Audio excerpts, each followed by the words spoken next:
Good day and welcome everyone to the webinar, Improving Food Markets Environments in Black Communities, Insights from Policymakers and Food Retailers. This webinar is presented by the African American Collaborative Obesity Research Network, AACORN, a national association based at the University of Pennsylvania. The program will last for 1 hour, ending at 4 p.m. Eastern Daylight Time. My name is Beth, and I'll be the operator assisting on today's program. Today's program is being recorded. All audience will be in a listen-only mode during the program. However, you are encouraged to submit web questions throughout the webinar as you think of them by clicking on the Q&A link at the top of your screen. A box will appear on the screen in front of you. Simply type in your question and then click on the Ask button. Our speakers will address as many questions as time permits during the question and answer periods. Our presenters today are Dr. Angela Odom-Jung and Dr. Monica Baskin. Dr. Angela Odom-Jung is an assistant professor at the Department of Kinesiology and Nutrition at the University of Illinois at Chicago and a charter member of AACORN. Dr. Odom-Jung's research is focused on understanding social, cultural, and environment determinants on dietary behaviors and diet-related diseases in low-income and minority populations. Dr. Monica Baskin is Associate Professor in the Division of Preventive Medicine at the University of Alabama at Birmingham and a member of AACORN. Dr. Baskin's research focuses on childhood obesity prevention, particularly among African Americans.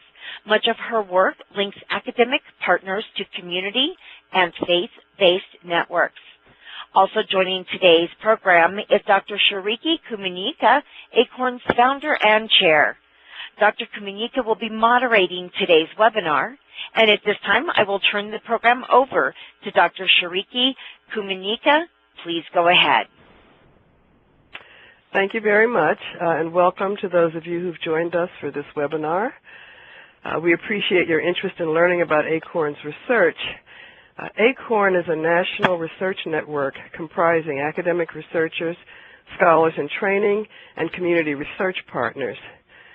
We are generating and translating evidence to improve the quality, quantity, and effective translation of research on weight-related issues in Black communities.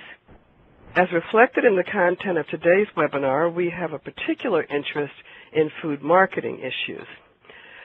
So as Beth said, I will be serving as the moderator for the Q&A sessions that we'll have midway through and at the end of the presentations. So now I will turn the program over to my colleague Monica Baskin, who will begin the presentation. Thank you, Shariki. The objectives for this webinar are for participants to understand aspects of the food marketing environment in African American communities, discuss disparities in food marketing environments between African Americans and whites, describe perspectives of policymakers and food retailers regarding the challenges and opportunities to address food marketing and equity in African American communities, and articulate implications for improving health and nutrition outcomes in African American communities.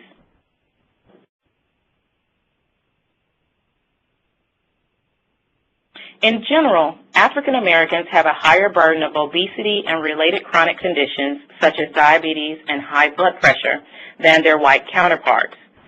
Researchers have suggested that food marketing, including product, promotion, and price manipulations, may contribute to obesity and related health disparities.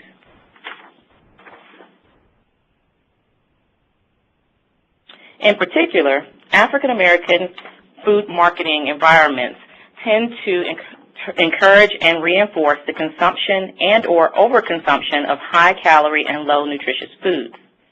African Americans are exposed to more ethnically targeted advertisements, and predominantly African American neighborhoods have limited availability of healthier food outlets and higher availability of food outlets serving relatively inexpensive, highly palatable, and energy-dense foods.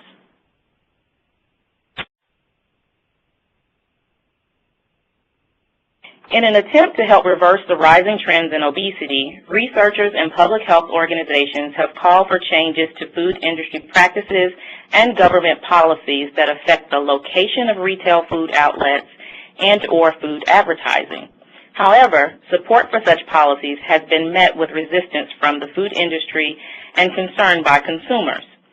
As such, while African Americans would likely experience health benefits from such policies, the feasibility, acceptability, and sustainability of such changes is not clear.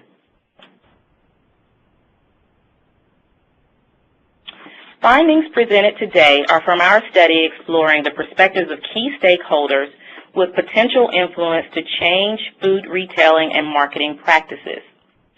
Our work was intended to inform future efforts to shift the balance of foods marketed in Black communities in a more health-positive direction.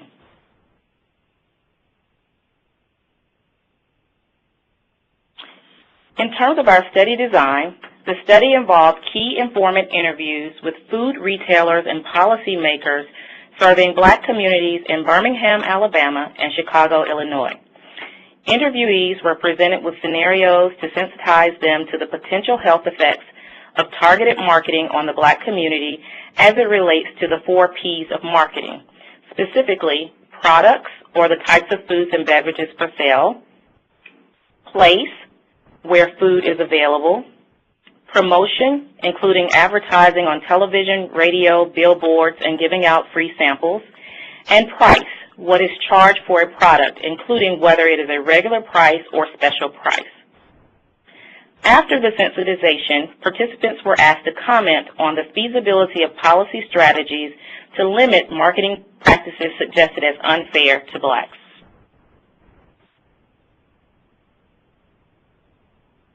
In terms of our data analysis, interviews were recorded and professionally transcribed.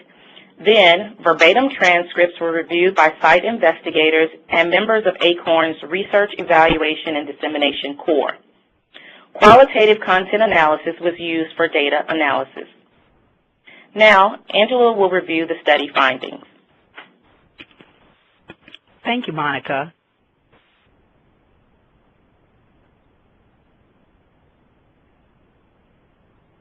So as Monica indicated, we interviewed both key informants in the business community as well as policymakers. Primarily, the food retailers included both owners and managers of stores and restaurants, and these were both owners and managers of stores and restaurants that were chain stores and restaurants as well as non-chain. And in this case, all of the food retailers were male. So now I'm going to present some of the emergent themes. As Monica indicated, the retailers as well as the policymakers were presented with scenarios.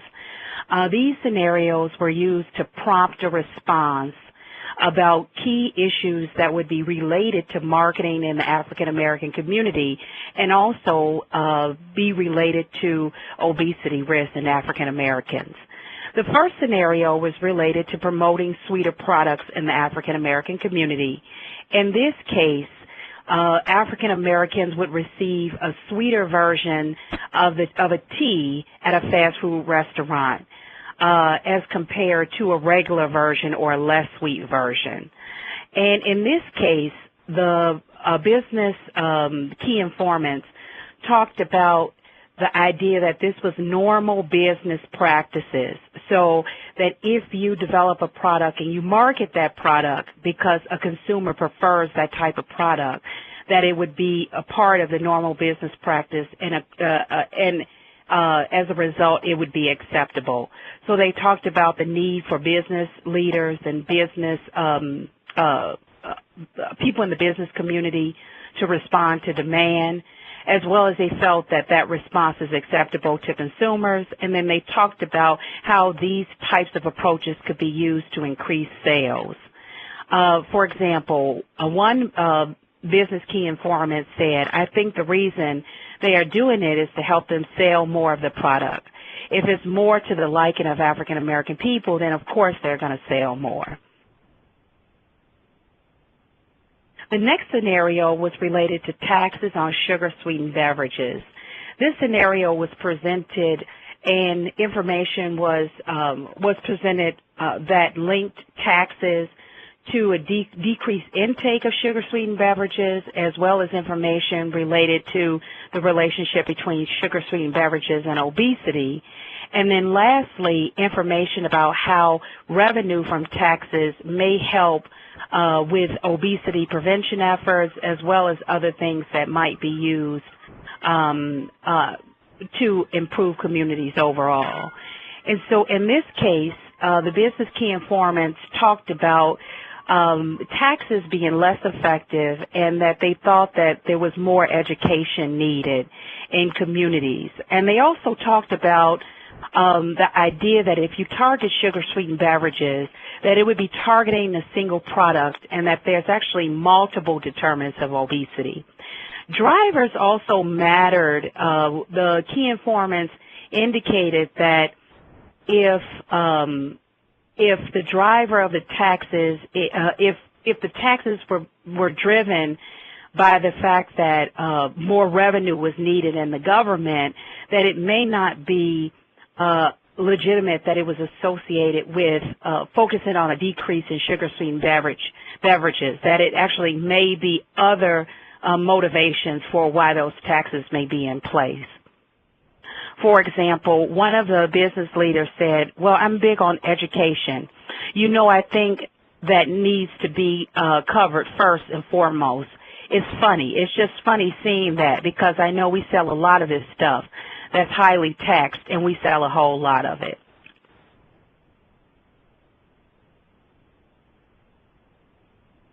The next scenario was related to banning or prohibiting new fast food restaurants from opening in African American communities.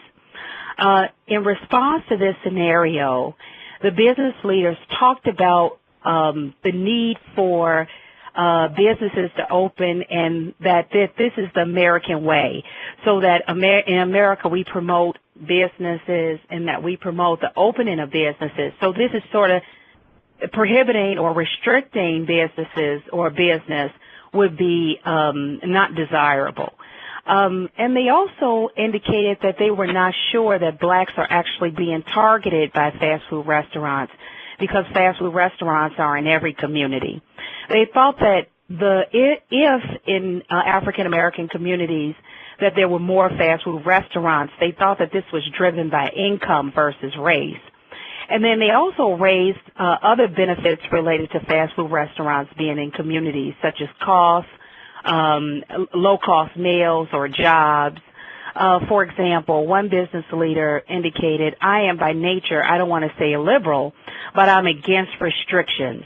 If they want to open a business, let them open their business.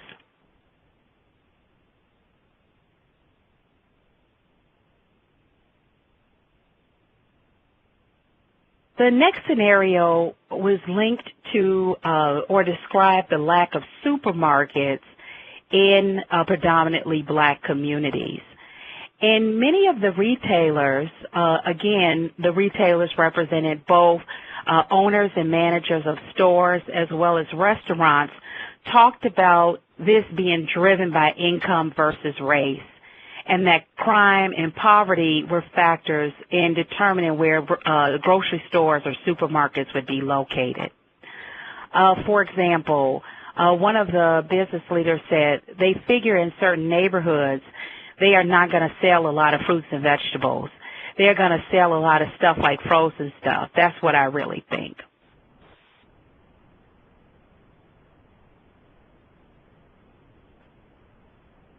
Lastly, one of the scenarios that was presented was linked to outdoor ads, or the prevalence of outdoor ads in predominantly African American communities that would depict unhealthy food as compared to predominantly white communities. And many of the business key informants that we interviewed really perceive this as a business strategy to increase sales versus a process that was really targeting blacks in an unfair way, or targeting residents in an African American community in an unfair way. So one of the business leaders said, as you drive past, you see it then. If it's a product that interests you in any way, you know the store is telling you that we have this here, and this is the price, and this is cheaper. So many of the business leaders talked about marketing strategies, and that, again, that is normal business practice, to highlight ads in certain communities if you perceive that the community would be receptive to that product. So we also included, as Monica indicated, we also interviewed policymakers. And these policymakers included both local and state officials, for example, like city councilmen, state representatives, county commissioners, school board rep, et cetera. And about half of this sample was female.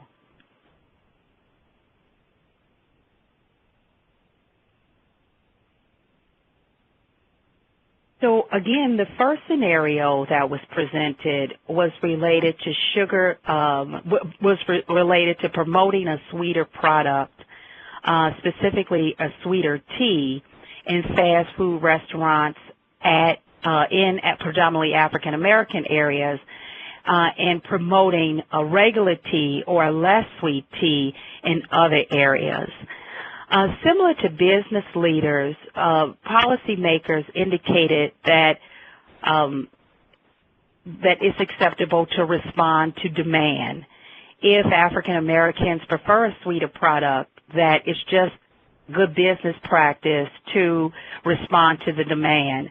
However, in contrast to the business leaders, policymakers raised other issues. For example, one of the policymakers talked about the risk to children, that children may not be aware of this issue and that they're more susceptible, and that policymakers need to protect children because they're a vulnerable population.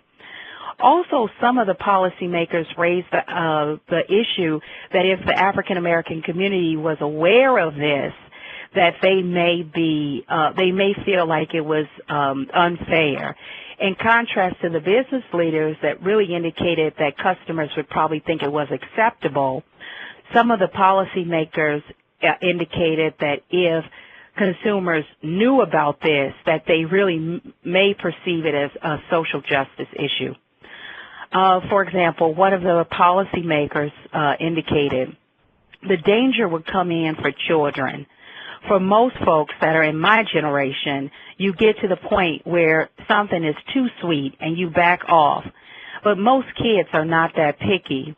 I can see where that kind of behavior would not be good for our people, especially if we are to fight obesity.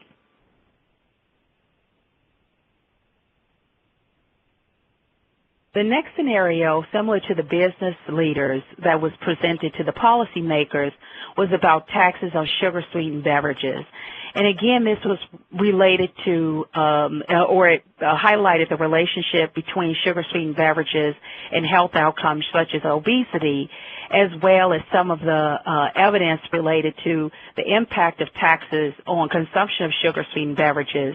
And then lastly, about the revenues, that if there were taxes on sugar-sweetened beverages, what could be potential uses of revenues, of the revenues that were generated. So similar to the business leaders, policymakers also indicated that legislative action may be less effective than education. So again, there was an emphasis on that people need to be educated and that education would be better than taxes. In addition, the focus on education was also highlighted when policymakers talked about the impact of taxes on sugar-sweetened beverages may limit personal choice, and the importance of personal choice. However, in contrast, some of the policymakers discussed if there were revenues that were generated, that it could help with obesity prevention efforts, and it could maybe help with other gaps or needed revenues that could improve communities. They also highlighted the idea that taxes on sugar-sweetened beverages may disproportionately impact low-income families. And there were several concerns raised about that if it disproportionately impacts low-income families, that the taxes may also not be as fair because a certain population would be more impacted than others. For example, one of the policymakers said people continue to smoke, and they're like $20 a pack now. So this policymaker raised this issue in response to the idea that education is needed and that legislative action may be less effective.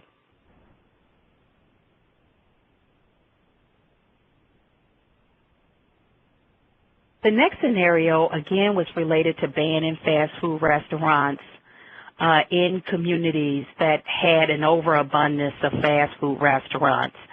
So this policy was really, the response that the policymakers provided was initially similar to the business leaders. However, they also talked about the idea that a ban on fast food restaurants in communities could hurt the community economy, so including loss of jobs and, again, low cost of foods, as well as restrict access. And this was quite interesting because if consumers didn't have access to healthy foods, and you also restrict access to unhealthy food, that was somewhat perceived as a social justice issue in the sense that consumers would even access fast food restaurants in other communities, and that the businesses may potentially leave the African American communities, and that those businesses, although they may supply unhealthy food, they also bring other type of economic incentives, such as, again, jobs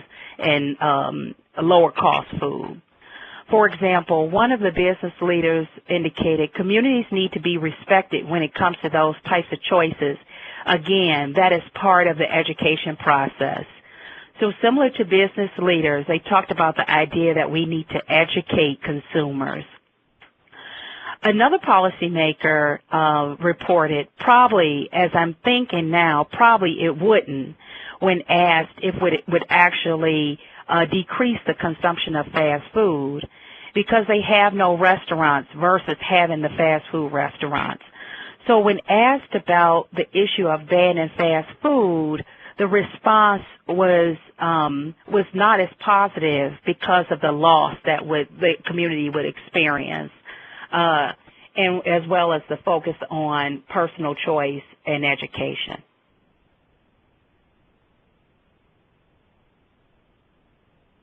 The next scenario was about the lack of supermarkets in African American communities as compared to predominantly white communities. Similar to the business leaders, the policymakers felt that this was driven by income, crime, and poverty. So again, that it was attributes within the community that may cause supermarkets not to locate in certain areas. However, they also raised additional issues. One policymaker raised the issue that some consumers prefer to shop in smaller stores, and that the smaller stores may be a place to target versus bringing in just bringing in larger supermarkets. And then the policymakers, or some of the policymakers, raised the issue that this is an unfair practice because the smaller stores in some cases have higher prices, and that this is a justice issue, that access is still a justice issue even if it's driven by income, crime, and poverty, which may be more prevalent in African American communities as compared to other communities. So, for example, one of the policymakers said, I think some retailers move their businesses out of our neighborhoods because of vandalism and theft. And unfortunately, we have to deal with that. And when their margins get thin, so thin that they are really not making the returns that they expect to make, then they will close the door and move to another part of town where their margins are greater. The theft is lower and the vandalism is lower as well.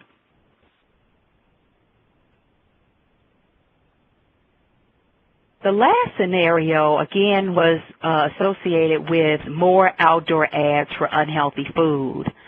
Again, similar to the business leaders or the business key informants, the policymakers felt like this was a business strategy to increase sales. However, some of the policymakers had a significant concern about this. They felt like it was an unfair practice and that African American communities may be unfairly targeted with unhealthy food products, and that business owners may be trying to prey on the African American community, and some even indicated that they thought that this practice was illegal.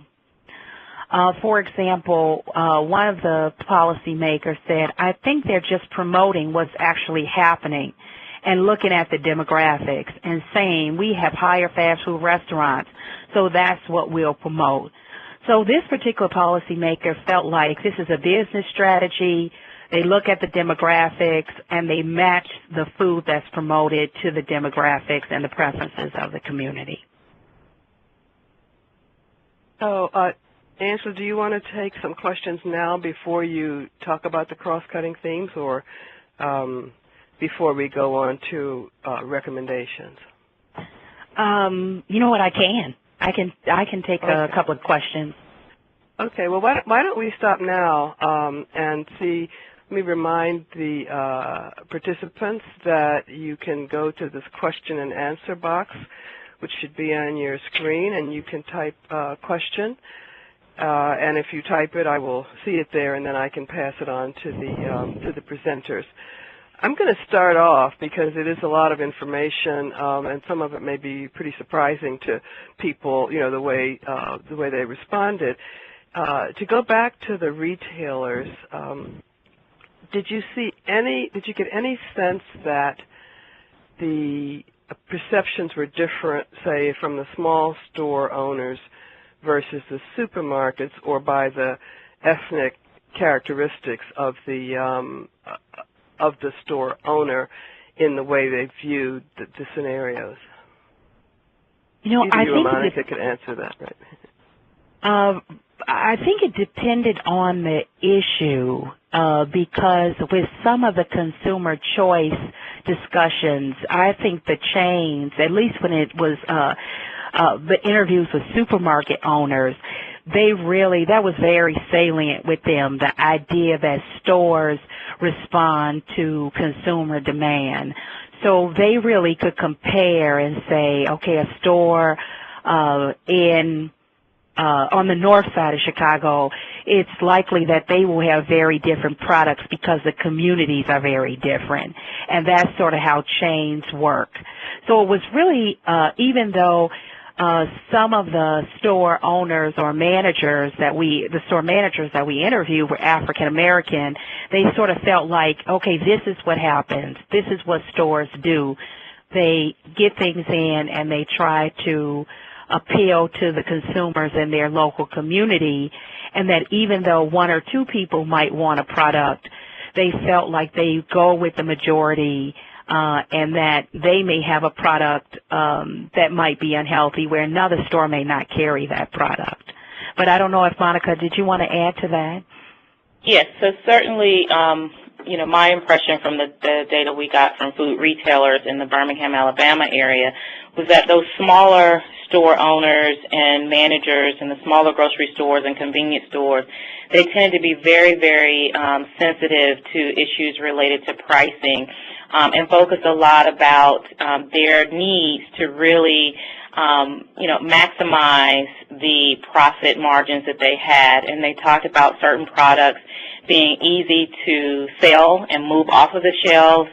They were definitely, the interviewees were definitely indicating that these were the products that their consumers were wanting and looking for, and so they were basically providing that.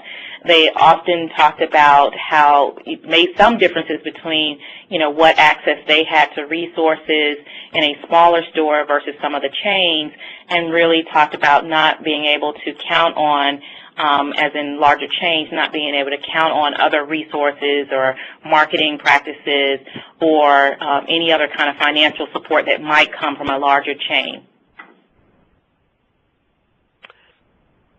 Thanks. So I have one question of whether this presentation is being recorded from someone who had trouble setting up and missed the beginning, and I can assure you that that's our intention, and we'll archive this on the web so you could see it from the beginning. And then I have a question from, I guess for either of you or both. Did the key informants verbalize any ownership of the problem of obesity? One of the quotes mentioned concern about children. Did others express any feeling of responsibility for the health of the community, kids in particular?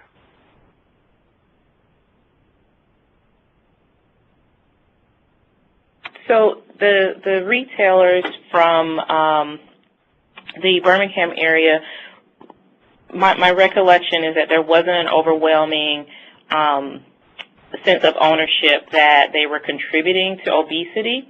A lot of them talked about some of the quotes that Angela mentioned about what they are doing in terms of marketing and selling certain products and being located in certain areas was simply good business practice. They really focused a lot on the fact that, you know, what a consumer chooses to do, what they choose to eat, how much and so forth was really on the consumer. And so I don't recall many of those people really wanting to own and say that anything that they were engaging in was directly linked.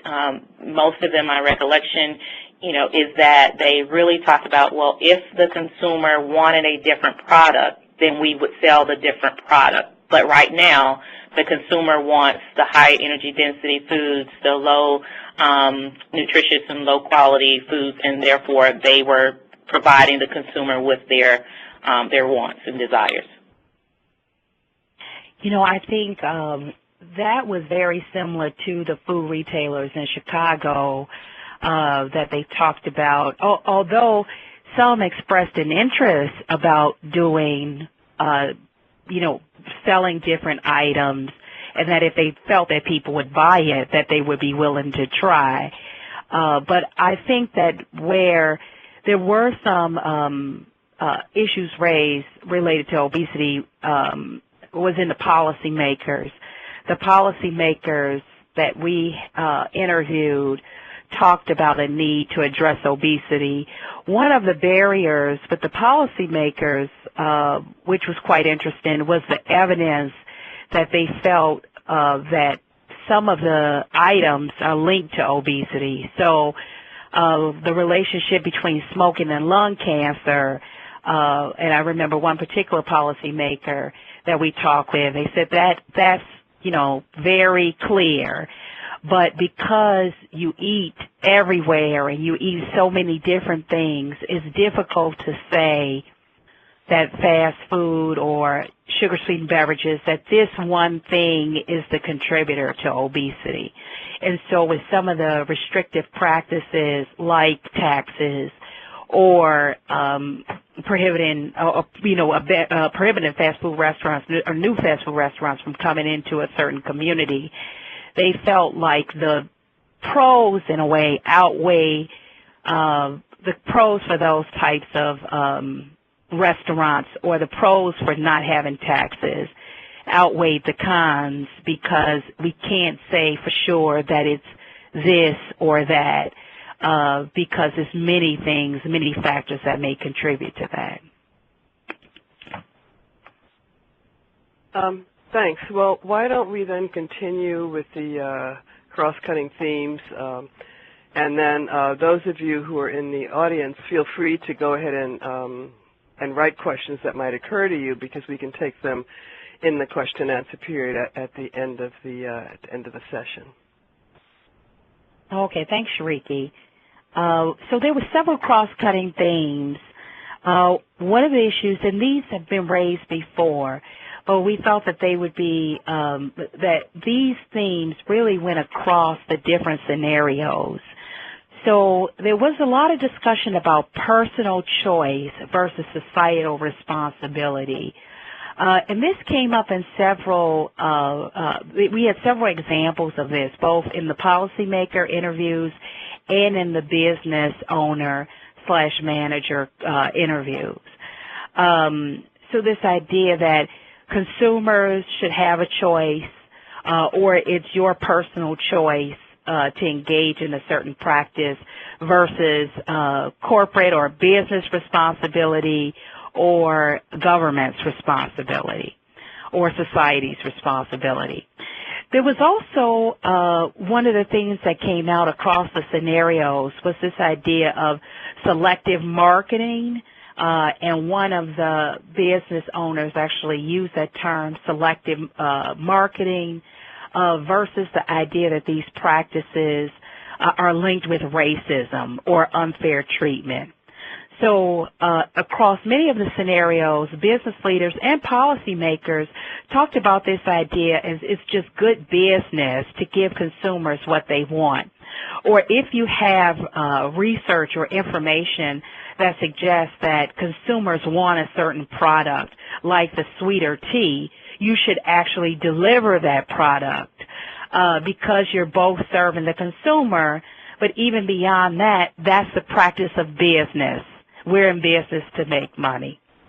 Then another issue that was raised by some of the key informants was the fact that limiting choice could be potentially an injustice. So this idea, if you restrict choice in one community because they're disproportionately at risk for a health issue or some other types of issues, that if you limit choice, that in itself could be an injustice. Another cross-cutting theme that was raised was this issue versus practical versus ideal. So although some of the policymakers and business owners indicated that these consumption patterns may have emerged based on some unfair practice or some history that might not have been as favorable. So, for example, if one of the policymakers raised the issue that children that are exposed to these types of beverages, they may have a preference for those beverages.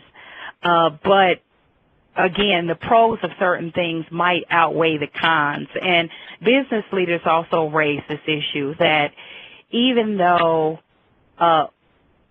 we may not support the preferences, we don't really ask why. It's good business practice to just deliver to people what they prefer. And then money was also an issue. For example, as Monica raised, both the smaller retailers as well as the chain supermarkets and restaurants talked about sales, that if people don't buy it, then again, that the purpose of a business is really to be economically viable, and that we need to sell things that people consume. And then also the issue of money was raised related to consumers, that consumers may make certain choices because of money, and if they need to be provided things at a low price or they have a preference for certain types of products, that money may be an important issue, and that businesses need to accommodate that demand. For example, one of the business key informants said, "You're in business to make money, but at the end of the day, what you can do is just present it." And he talked about healthy foods. It does not mean I can't stop selling that product, but what you do is to make available other products that are more compatible with what they want. You do not have to stop particularly selling it, but you're taking away from what consumers like. I think it's really a variety there. So all have a selection to pick from. So this was in response to the idea of restrictions versus do you add? So many of the business leaders were in response, had a positive response to the idea that you could add products, particularly if those products would be economically viable, but had some concerns about taking away products or limiting the availability of products that consumers want. Another quote that was related to this, one of the key informants said, I don't think anyone would try to market to a certain race. I honestly don't care what race it is. If it buys, I just see consumers, that's all. So this idea that money is a driver and that store owners and business leaders are really driven by sales, as Monica indicated, and that if alternative products fail or healthier products fail, that they would be willing to supply those products, but maybe not take away the other products. So I'm going to turn it over to Monica to talk about the recommendations as well as the conclusions and implications. Okay, thanks, Angela. So based on the study findings, 3 themes of recommendations emerged. First, education can inform increases in healthful choices among targeted consumers. Further, efforts to increase demand for healthier options should include attention to education, awareness, advocacy, and leveraging of buying power among consumers. And finally, increasing variety and access of healthier options may be aided by supporting increased and improved food outlets, addressing neighborhood crime and poverty, incentives for businesses, and lower-cost retailers.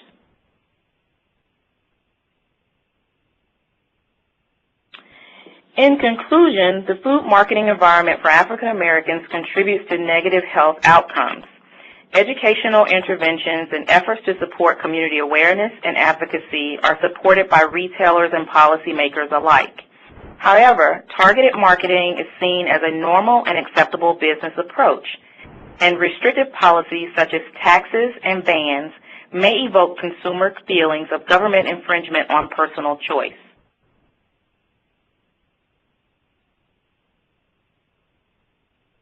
So in terms of implications from our work, there's a need to improve evidence related to policy versus educational strategies. Also, exploring counter-marketing efforts should capitalize on personal choice, encouraging consumers to demand products that are nutrient-dense and have lower calories. Finally, policies which encourage and fund counter-marketing hold potential for improving food and beverage choices in the Black community without negatively impacting businesses.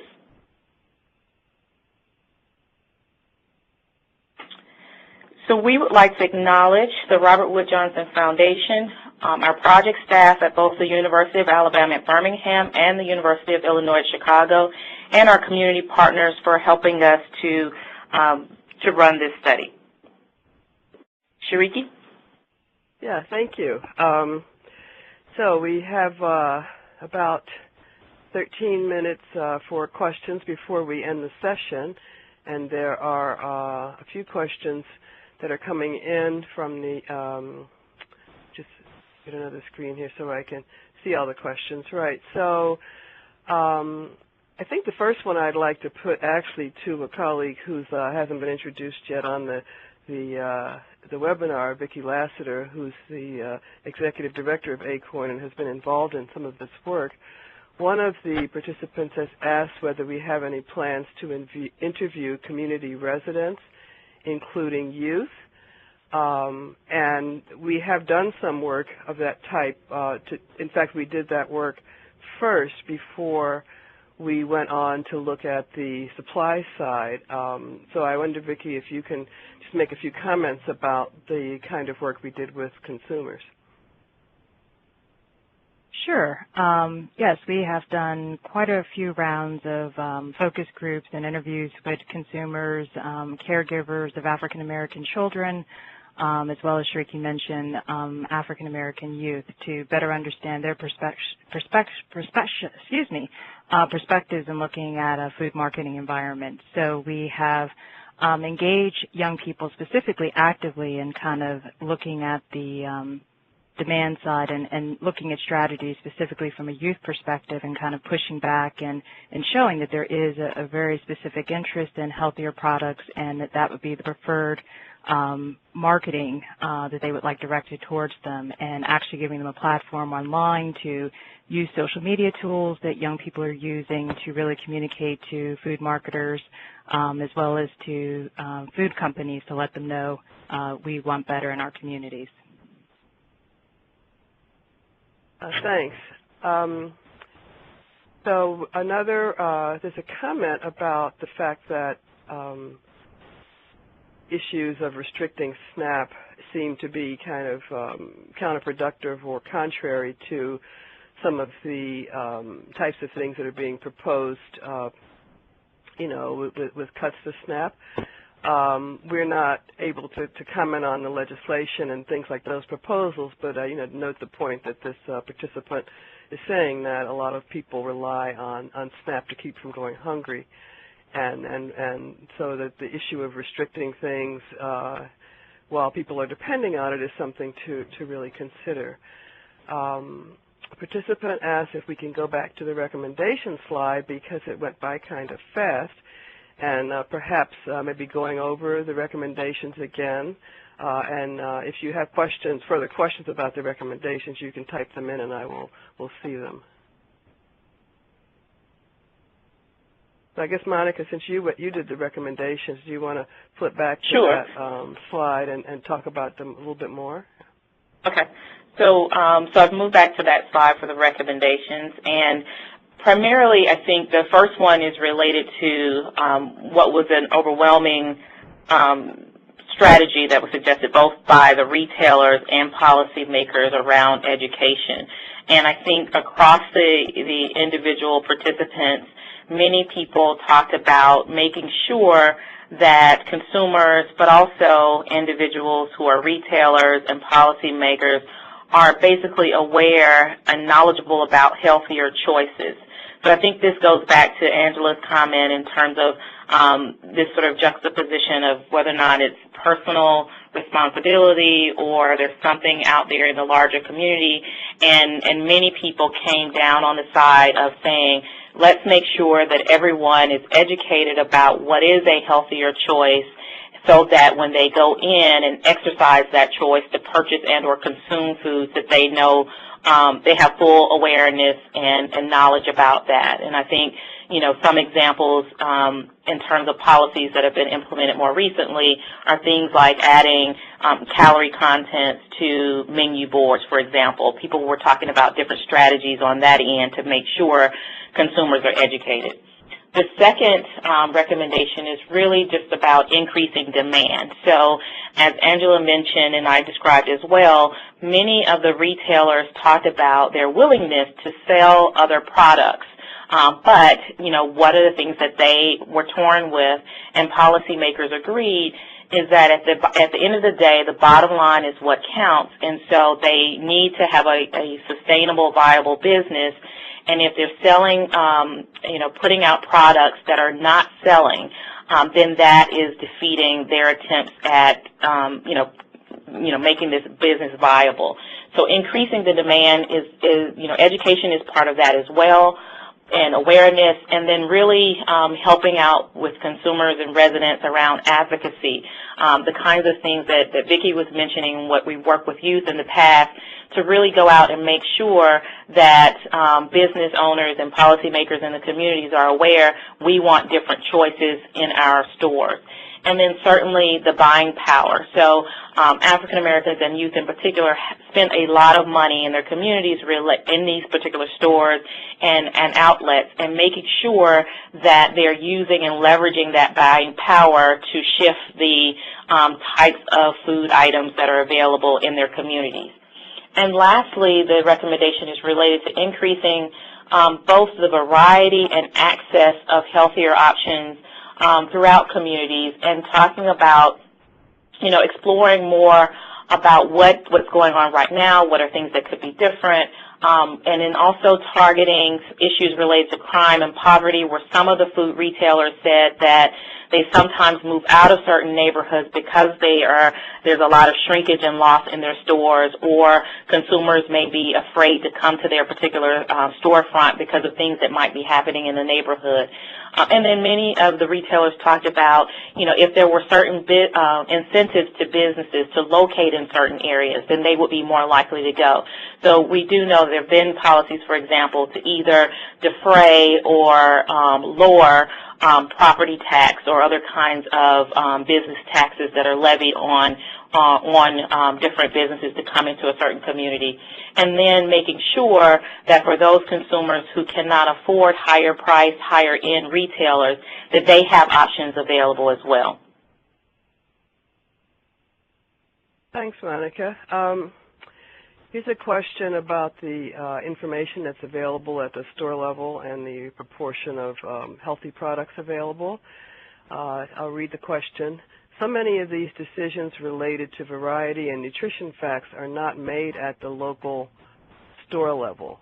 They are either made by large corporate supermarket management or by manufacturers and vendors. What can be done to encourage the producers to increase the variety of healthier foods with lower levels of salt, sugar, etc., at reasonable prices as compared to the unhealthy products? So I guess part of this question is saying, were the people you were talking to really in control of some of the factors about what they were selling, or how could you maybe go upstream to get a healthier mix, if that came out in the research at all?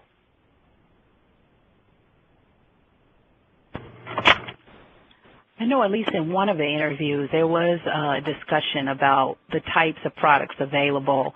I think the other thing that Monica raised was just the lack, particularly for smaller retailers, the difficulty getting some of the healthier products, which has been raised in other studies, that there was some discussion about that.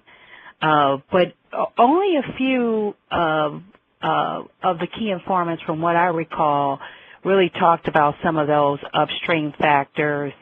Some of the chain managers indicated that the corporate structure dictates some of the things that they have, but they do have some autonomy to select products that appeal to the local consumers. But in the case of chains, they did indicate that there was some corporate structure that dictated certain things, but not as many really talked about this idea about the lack of, more of food production and the lack of availability in products in that area. I think only in related to the smaller stores, because they had a harder time getting access to some of those products. Thanks. We have another question that doesn't relate to this particular research, but I'll read it in case either of you wants to comment. It's a parallel with tobacco. In tobacco use prevention, we can argue that secondhand smoke impacts the non-smoker as well as the smoker. With sugar-sweetened beverages and other unhealthy foods, is there an equivalent impact on those who eat healthy? Would it be, for example, the impact in healthcare costs? This is a broader question about whether there's a way to motivate changes in food availability based on some other costs to people who are affected in the same way as passive smoke. But I just wanted to raise the issue because one of the participants raised it, but let me know if you feel you want to comment on that, or we should just pass on. I have one more question to ask before we close. So just a very brief comment to that, and definitely not specific to this particular study, but in other work that I'm involved in with people here in Birmingham, Alabama.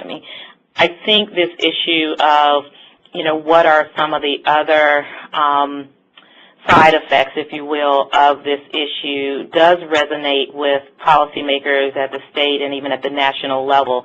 This issue of healthcare costs and specifically obesity and chronic diseases that are linked to nutrition, are things that we've at least found that at the state and national levels, policymakers are hearing that and talking about the tremendous burden on the healthcare system, but also some of the limiting factors of overweight, obesity, poor health plays in terms of the local economy and who's available for work. How do you entice businesses to come into a community where there's a great deal of health disparity? So I do think that there are some ways in which we've at least been able to get people that are ordinarily not interested in health disparities, but they're able to resonate with this issue of the economic impact. Okay. Yeah, and I just want to just say go one ahead. quick thing that comes out, though, and related to that is the issue of individual discrimination and weight bias also that's been raised as an issue when you talk about, how does that, I think, as Monica talked about, the population-based impact may be very different, and some of the efforts that policymakers have proposed really focus on the individual, and they can be counterproductive and sort of less progressive as if they focus more on a population level to think about restrictive types of approaches towards individuals. And I think that's a good note to end on, because all of the focus on the individual can easily make the lives of overweight and obese people worse when we're actually trying to find things that are going to make their lives better. So we want to be sensitive to that. Well, we're at the top of the hour, and we will end this webinar. I really want to thank the participants for attending and for your questions, and to thank the presenters for an excellent exposition of some new data that really are very thought-provoking as to our next steps in improving food marketing environments in Black communities. Thank you very much. And that will conclude today's program. Thank you all for joining today.